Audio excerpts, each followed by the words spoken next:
Sa kadagaya ang Dios nagahatag. Ang mga kahoy mutubo sama sa kadaghan sa gihatag sa Dios kanila. Kini mugamot sa makadaghan sama sa gihatag nga yuta ug mukaylap kini sama sa kawanangan. Ang salmista nag-ingon nga ang bulahan nga tawo sama siya sa kahoy. Sama siya sa kahoy nga nagtubo daplin sa usa ka sapa ug mamunga sa timbunga ug ang dahon niini dili malaya. Sa tanan niyang buhaton siya magmalampuson. Mga Salmo 1:3. Sa dihang ikaw anaa sa kalisod, sa diin dili ka makatago, kung ikaw mutan-aw sa palibot ug walay mutabang, ayaw tan-awa ang imong pagkalimitado ug tun-i nga mahimo nga magpasalamaton. Sa kadagaya ang Dios nagahatag sama sa kahoy. Si Apostol Pablo miingon nga nakakaton siya nga makontento sulod sa iyang mga limitasyon. Kay nakatunan ko ang pagkatagbaw sa bisan unsay ania kanako. Nasinati ko ang pagpuyo diha sa kawadon ug sa kahamugaway. Nakatunan ko na ang pag-atubang sa bisan unsang kahimtang sa kinabuhi, sa kabusog o sa kagutom, ug sa kahamugaway o sa kawadon. May kalig-on ako sa pagsagubang sa tanan tungod sa gahom nga gihatag kanako ni Kristo. Mga taga Filipos 4:11-13. Ang pagkamapasalamaton sa kadagaya ang Dios nagahatag, mao ang sinugdan sa kalampusan nga makabuhat sa tanan, o gitawag kini nga panalangin. Kini mao ang Reinhold Niebuhr, pag-ampo sa kalinaw. Ginoo, hatagi ako kalinaw sa pagdawat sa mga butang nga dili nako mausab. Ang kaisog sa pagbag-o o sa mga butang nga akong mahimo, ug ang kaalam nga mahibal-an ang kalahian.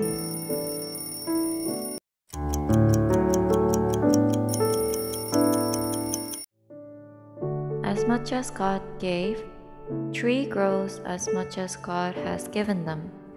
It takes root as much as the given land and spreads out as much as the given sky.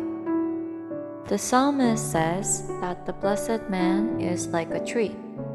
He is like a tree planted by streams of water that yields its fruit in its seasons, and its leaves does not wither. In all that he does, he prospers. Psalm 1:3.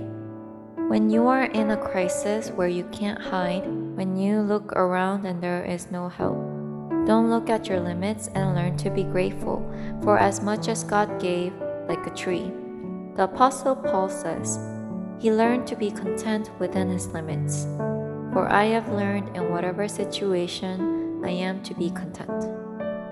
I know how to be brought low, and I know how to abound. In any and every circumstance, I have learned the secret of facing plenty and hunger, abundance and need. I can do all things through him who strengthens me. Philippians 4:11-13. Gratitude for as much as God gave is the beginning of a success can do everything, and it is called blessing. It is Reinhold Niebuhr, serenity player. God, grant me the serenity to accept all the things I cannot change, the courage to change the things I can, and the wisdom to know the difference.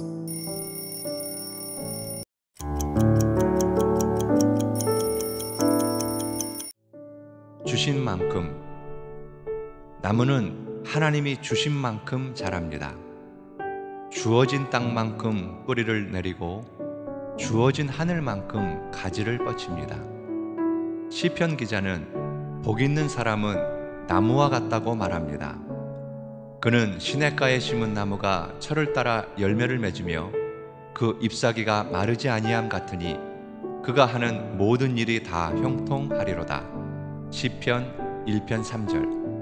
꼼짝할 수 없는 위기를 만났을 때, 사방을 둘러보아도 도움이 없을 때, 한계를 바라보지 말고 나무와 같이 주신 만큼의 감사하는 법을 배워야 합니다. 사도 바울은 그 한계 안에서 자족하는 법을 배웠다고 합니다. 어떠한 형편에든지 나는 자족하기를 배웠노니 나는 비천에 처할 줄도 알고 풍부에 처할 줄도 알아 모든 일 곧 배부름과 배고픔과 풍부와 궁핍에도 처할 줄 아는 일체의 비결을 배웠노라. 내게 능력 주시는 자 안에서 내가 모든 것을 할 수 있느니라. 빌립보서 4장 11절에서 13절. 주신 만큼의 감사하는 마음이 모든 것을 할 수 있는 형통의 시작입니다. 그리고 이것을 복이라고 부릅니다. 라인홀드 니버의 평온함을 위한 기도입니다.